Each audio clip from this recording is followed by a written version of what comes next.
Hello, everyone. Time and time again, we are told about limiting our own personal impact on the world through lessening our carbon footprint, and that we must do everything we can individually to solve the problems of climate change. In reality, this crisis is systemic. It can only be solved through major changes in the way the whole of society works. Thus, we need to stop blaming ourselves and realize that global warming is the result of our collective failure. In a way, no one and everyone is at fault. The first thing most of us are told is to get a more fuel efficient car or even an electric one that would limit our impact.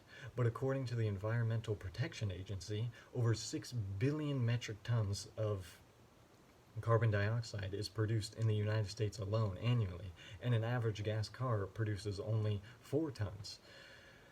What this means is that even if you get an electric car, you're not even putting in a dent on the total amount of CO2 produced. Cars aren't the only thing, too. Landfills produce over 100 million tons of CO2, and there's nothing individually you can do about it. There's so many things that produce CO2 that there's nothing we personally can impact whatsoever. This isn't meant to be some doomsday warning, it's just a perspective on how the fight against climate change can only be won if we work together. There's plenty of things we as a species can do.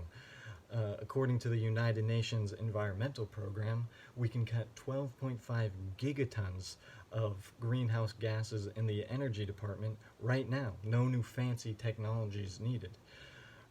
We would have to live with a little less energy and green energy, but if it means fighting climate change, I say so be it.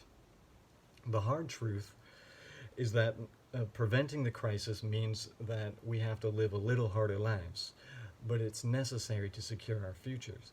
Ultimately, there's so much that we must do that to prevent the dangers posed by climate change that it almost feels impossible. But then again, throughout our history, when has humanity ever shied away from the impossible?